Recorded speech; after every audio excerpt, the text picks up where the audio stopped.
தமிழ் நேசனின் சிறப்பு செய்தி. இந்திய சமுதாயத்தில் முதலாளிகளை உருவாக்கும் திட்டங்களை மித்ரா முன்னெடுத்து வருகிறது. வர்த்தக துறையில் ஆர்வம் கொண்டுள்ள வசதி குறைந்தவர்களை ஊக்குவிக்க மித்ரா தொடர்ந்து பல திட்டங்களை உருவாக்கி வருகிறது. 600 இந்தியர்களை முதலாளிகளாக உருவாக்கும் திட்டத்தை அமலாக்கம் செய்ய உள்ளதாக இந்தியர் உருமாற்ற திட்டமான மித்ராவின் சிறப்பு பணிக்குழு தலைவர் பிரபாகரன் பரமேஸ்வரன் கூறினார். B40 பிரிவினர்கள் இந்த திட்டத்தில் ஈடுபட தொடர்ந்து ஊக்குவிக்கப்படுகின்றனர். இந்த புதிய திட்டத்தின் கீழ் தொழிலை தொடங்க 20,000 ரிங்கிட் நிதி வழங்கப்படுகிறது. பேராக் மாநில இந்திய வர்த்தக சபையின் ஏற்பாட்டில் 15 பேருக்கு தொழில் பயிற்சி வழங்கப்பட்டது. அவர்கள் இந்த தொழில் துறையில் ஈடுபட மித்ரா தலா 10,000 ரிங்கிட்டை வழங்கியது. மீன் வளர்ப்பு, குளிர்பானம், கோழி வளர்ப்பு, கேக் தயாரிப்பு, உணவுத்துறை, முக ஒப்பனை, சிகை அலங்காரம், பத்திரிகை விநியோகம் உட்பட பல சிறு தொழில்களில் ஈடுபட இந்தியர்கள் ஊக்குவிக்கப்பட்டு வருகிறார்கள். அவர்கள் மேற்கொண்ட தொழில்துறையில் முழு கவனம் செலுத்தி அதில் வளர்ச்சி காண வேண்டும். விளையாட்டுத் துறையில் இயக்கங்களை வழி நடத்தி வரும் இந்திய அமைப்புகளுக்கு நிதி வழங்கப்படும். அவர்கள் முறையே விண்ணப்பங்கள் செய்தால் பரிசீலிக்கப்படும். மித்ரா பல வகைகளில் இந்தியர்களின் மேம்பாட்டிற்கு உதவிகள் வழங்கி வருகிறது.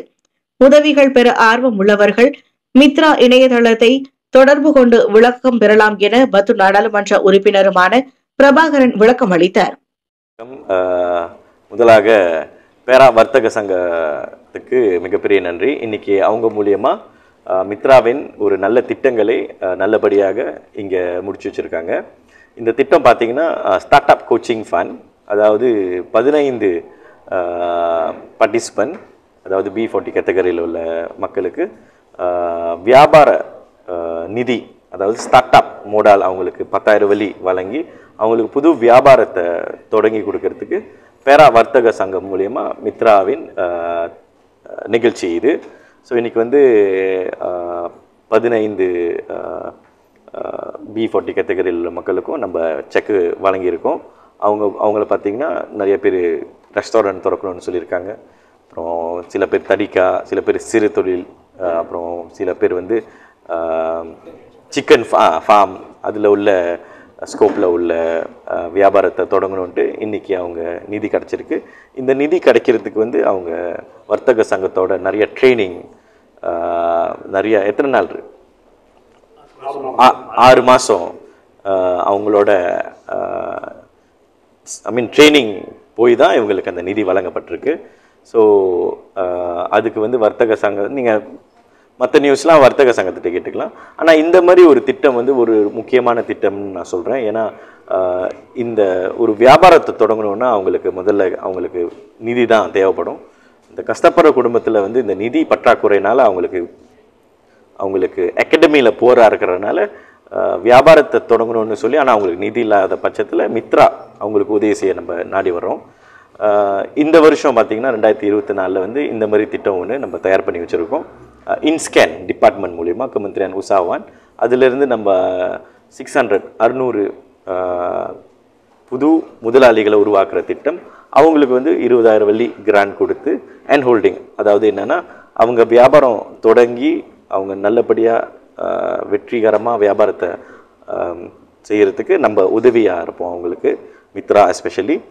ஸோ இந்த திட்டம் வந்து கூடிய சீக்கிரம் நம்ம அறிவிக்க போகிறோம். தாராளமாக மக்கள், எஸ்பெஷலி இந்தியர்கள் எங்கே நிறையா பேர் இருக்காங்களோ அந்த மாநிலத்துக்கு நம்ம போய் மித்ராவோட நிதி எப்படி அவங்களுக்கு அப்ளை பண்ணுறதுன்னு நம்ம சொல்லி கொடுத்தோம். எல்லா மாநிலத்திலையும் 1 மாதத்துக்கு முன்னாடியே அறிவித்தோம். அது மூலியமாக நிறையா ட்ரைனிங் கம்பெனிஸ், என்ஜிஓஸ், ஃபவுண்டேஷன் நிறைய பேர் வந்திருந்தாங்க. மலாய்க்காரக ட்ரைனிங் கம்பெனிஸ் கூட வந்து எப்படி அப்ளை பண்ணுறதுன்னு கூட வந்து கற்றுட்டு போனாங்க. ஆனால் இந்த ஸ்போர்ட்ஸில் ஈடுபாடு உள்ள அசோசியேஷன், கிளப்ஸ் வர்ற எண்ணிக்கை ரொம்ப குறைவு. ஸோ அவங்களுக்கு அந்த அப்ளிகேஷன் எப்படி போடணும், எப்படி சப்மிட் பண்ணணும்னு தெரியாதனால தான் அவங்களுக்கு அந்த நிதி வழங்க கஷ்டமாக இருக்குது. ஏன்னா அவங்களோட என்கேஜ்மெண்ட் ரொம்ப குறைவாக. அது மட்டும் இல்லை, ஒரு ஸ்போர்ட்ஸ்லேயும் சரி நிறையா சங்கங்கள் இருக்குது. இப்போ நீங்கள் சிலம்பம்னு பார்த்தீங்கன்னா அதுக்கு எத்தனை சங்கம் இருக்குதுன்னு எனக்கு தெரியல. கபடின்னு பார்த்தீங்கன்னா 2-3 இருக்குது. ஸோ இந்த மாதிரி சங்கங்கள் பிரிஞ்சு இருக்கும்போது நம்ம ஒரு சங்கத்துக்கு கொடுத்தா மற்ற சங்கம் நினைப்பாங்க அவங்களுக்கு கிடைக்காது. ஸோ அந்த பிரிவினை ஏற்பாடு பண்ணதும் அவங்க தான். இப்போ நம்ம ஒரு ஆளுக்கு நிதி கொடுத்தாலும் அது பிரச்சனையில் தான் முடியும். இப்போ லெட்ஸே ஒரு 500 பிரைடல் ப்ரொபோசல் வருது. அந்த 500 பிரைடல் ப்ரொபோசலில் நம்ம 10 பேத்துக்கு தான் நம்ம கொடுக்க முடியும்னு வச்சுங்களேன். அப்போ அந்த பேலன்ஸ் இருக்கிற 490 பிரைடல் கம்பெனி என்ன நினைப்பாங்க, இவங்க வந்து தெரிஞ்சவங்களுக்கு தான் கொடுப்பாங்க, சொந்தக்காரங்களுக்கு தான் கொடுப்பாங்கன்னு சொல்லி அது கெட்ட புகாராக்கிடுவாங்க. அதே மாதிரி தான் இப்போ ஸ்போர்ட்ஸ் கிளப் தாராளமாக நம்ம அவங்களுக்கு உதவி செய்யலாம். 2025ஓட போர்ட்டல் இப்போ தான் ஓப்பன் பண்ணியிருக்கு. நீங்கள் அப்ளை உங்களுக்கு பண்ண தெரிஞ்சுன்னா தாராளமாக நீங்கள் பண்ணலாம். அந்த போர்ட்டல்லே காரிஸ் பண்ணுவான் எப்படி பண்ணுவோன்று. ஆனால் அந்த காரிஸ் பண்ணுவோன்னு நீங்கள் கரெக்டாக பயன்படுத்தி சப்மிட் பண்ணணும். 2 வருஷத்துக்கு அப்புறம் உள்ள வயது உள்ள என்ஜிஓஸ் கிளப்ஸ் மட்டும்தான் ரெஜிஸ்டர் பண்ண முடியும். அப்புறம் அவங்களுக்கு ட்ரைனிங் இல்லை காம்படிஷனாக அதெல்லாம் ஸ்பெசிஃபிக்காக போடணும். நீங்கள் பெரிய பட்ஜெட் ஸ்போர்ட்ஸ்க்கு நீங்கள் பெரிய பட்ஜெட் போட்டிங்கன்னா ரொம்ப கஷ்டம். ஏன்னா சம் ஸ்போர்ட்ஸ் அசோசியேஷன் என்ன செய்வாங்கன்னா ஸ்லாங்கோவில் இருப்பாங்க, ஆனால் கிடாப்பள்ளிஸ்லையும் போய்ட்டு ப்ரோக்ராம் செய்வாங்க. அப்போ கிடாப்பள்ளிஸில் உள்ள ஸ்போர்ட்ஸ் அசோசியேஷன் என்ன பண்ணுவாங்க, அவங்க அதுதான் கம்ப்ளைண்ட் பண்ணுவாங்க, எங்களுக்கு நீதி கிடைக்கல.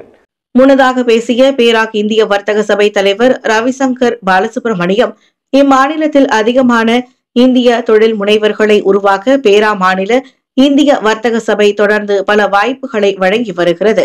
இதனை முறையே பயன்படுத்திக் கொள்ளுமாறு கேட்டுக்கொண்டார். இன்றைக்கு இந்த 10,000 வெள்ளி கொடுத்தது மட்டுமல்லாமல் இந்த 10,000 வெள்ளி பெறுவர்கள் அனைவரையும் எங்கள் வர்த்தக சங்கம் கண்காணித்துக் கொண்டிருக்கும். அவர்கள் வெற்றி பாதையில் செல்லும் வரை எங்கள் வேலை ஓயாது. வெற்றியே எங்களின் நோக்கம், அவர்களின் வெற்றியே எங்களின் நோக்கம். இந்த 15 பேர் மட்டுமல்ல, இன்னும் எத்தனை பேர் வந்தாலும் வர்த்தக சங்கத்தை நாடி வந்தவர் அனைவருக்கும் எங்கள் உதவி, எங்கள் கண்காணிப்பு அத்தனையும் தொடர்ந்து கொண்டே இருக்கும். இதே வேளையில் உங்களை சார்ந்தவர்கள் யாரும் இதே போல் பயன்பெற வேண்டும் என்றால் தயவு செய்து இந்த வர்த்தக சங்கத்தை வந்து நாட வேண்டும் என்று கேட்டுக்கொள்கிறேன். நன்றி. வணக்கம், என் பேர் லியானா காயத்ரி கிருஷ்ணன். ஸோ நான் பிஎஸ்சிசி காஸில் மித்ரா வழங்கும் காஸ், இந்த காஸில் நானும் ஒரு ஸ்டூடெண்ட். நான் வந்து ஒரு தடிக்கா ஸ்டார்ட் அப் பண்ண போகிறேன். தடிக்கா பேர் வந்து கிண்டனஸ் பர்ச்சாம் வட்டாரத்தில் ஸ்டார்ட் அப் பண்ண போகிறோம். ஸோ இந்த ப்ரோக்ராம் மூலியமாக நிதி மட்டும் இல்லாமல் எங்களுக்கு நாலேஜாகவும் இருக்கட்டும் சரி, ஐடியாவும் இருக்கட்டும் சரி, மிகப்பெரிய ஒரு உதவியாக இருக்க போகுது. ஸோ நான் கண்டிப்பாக மித்ரா கிட்ட வந்து ரெக்கமெண்ட் பண்ணுவேன். இதே மாதிரி ப்ரோக்ராம் நிறைய இடத்துல வழங்கணும், மற்ற யூத்ஸ்க்கும் யங்ஸ்டருக்கும் ரொம்ப ஹெல்ப்ஃபுல்லாக இருக்கும். என் பேர் பரமேஸ்வரி சந்தனசாமி. நான் வந்து பிரைடல் அண்ட் ஹேர் சலூனில் கடை வச்சுருக்கேன். இந்த காஸ் மித்ரா மூலிமா இந்த ஸ்டார்ட் அப் கோச்சின்னு சொல்லிட்டு லத்தியான் உற்சாகவானில் கலந்துக்கிட்டது மிகவும் நான் பயனிட்டாக பார்க்குறேன். இதில் 6 மாதம் நாங்கள் இந்த காஸை பின்பற்றி போனோம். அதாவது 3 மாதம் வந்து நாங்கள் கிளாஸ் ரூமில் நாங்கள் படித்தோம். 3 மாதம் வந்து நாங்கள் இன்டர்னாக போய் ஒரு செலூனில் போய்ட்டு நாங்கள் வேலை செஞ்சோம். அது எப்படி அவங்க அப்ரோச் பண்ணுறாங்க கஸ்டமரை, எப்படி வந்து பிஸ்னஸை மீன்படுத்திக்கலாம், ஒரு கணக்கு வழக்கு எப்படி பார்க்குறது, ஒரு கஸ்டமரை மேலும் மேலும் எப்படி நம்மக்கிட்டே நம்ம தக்க வச்சுக்கிறதுன்னு சொல்லிட்டு நான் எல்லாத்தையும் கற்றுக்கிட்டேன். அது என்னோடய பிஸ்னஸுக்கு பயன்பாட்டாக இருக்கணும்னு சொல்லிட்டு நான் நம்புகிறேன். இன்னொன்று மேலும் மேலும் இந்த மாதிரி காசில் யாராச்சும் இருந்தாங்கன்னா தயவுசெய்து கலந்துக்குங்க இந்தியன் மக்களுங்க. இதை நான் வேண்டுகோளாக கேட்டுக்கிறேன். இதற்கிடையில் மடானி அரசாங்கத்தின் கீழ் பிரதமர் டாக்டர் ஸ்ரீ அன்வார் இப்ராஹிம் மித்ராவை வழிநடத்தும் பொறுப்பினை சரியான தலைவர்களிடம் ஒப்படைத்துள்ளார். முன்னதாக தொழில் முனைவோர் மேம்பாடு கூட்டுறவுத்துறை துணை அமைச்சர் டாக்டர் ஸ்ரீ ஆர் ரமணன் தலைமையில் மித்ரா சிறப்பாக வழிநடத்தப்பட்டது. தற்போது பிரபாகரன் தலைமையில் மித்ரா இந்தியர்களுக்கு அதிக அளவில் சேவைகளை வழங்கி வருகிறது. முன்பு மித்ரா என்றாலே இந்தியர்கள் முகத்தை சுளித்துக் கொள்ளும் சூழல் நிலவியது. ஆனால் தற்போது அந்த நிலை மாறியுள்ளது. மித்ரா மீது இந்தியர்களுக்கு நம்பிக்கை வந்துள்ளது. அந்த அளவிற்கு மித்ராவின் செயல்பாடுகள் வெளிப்படைத்தன்மையாக உள்ளது. இருந்தாலும் இன்னும் சில கூட்டங்கள் மித்ராவை தொடர்ந்து குறை கூறி வருகின்றன. மித்ரா அதன் செலவுகள் குறித்த முழு அறிக்கையினை அதன் அகப்பக்கத்தில் தெளிவாக குறிப்பிட்டுள்ளது. அதனை பார்க்காமல் டிக்டாக் மூலம் தவறான விமர்சனங்களை சிலர் செய்து வருகின்றனர். அகப்பக்கத்தை பார்க்க முடியாதவர்கள் தங்களின் நண்பர்கள் அல்லது பிள்ளைகள் மூலம் அதனை பார்த்துக் கொள்ளலாம். டாக்டர் ஸ்ரீ அன்வார் இப்ராஹிம் தலைமையிலான மடானி அரசாங்கத்தின் கீழ் இந்தியர்களுக்கு தேவையான உதவிகள் இந்திய தலைவர்கள் மூலம் தொடர்ந்து வழங்கப்பட்டு வருகிறது. எனவே வீட்டில் இருந்து கொண்டு சீரியல் பார்த்து கொண்டு டிக்டாக்கில் வீடியோ செய்து கொண்டு காலத்தை கடத்தாமல் அரசாங்கம் இந்தியர்களுக்கு செய்யும் சேவைகள் குறித்து தெரிந்து கொண்டு பயனடையுமாறு கேட்டுக் கொள்ளப்படுகின்றனர். நம்ம தமிழ் நேசன் டிவியை லைக் பண்ணுங்க, சப்ஸ்கிரைப் பண்ணுங்க, சப்ஸ்கிரைபர் பெல் பிரஸ் பண்ணுங்க. இது ஒரு தமிழ் நேசன் டிவி தயாரிப்பு.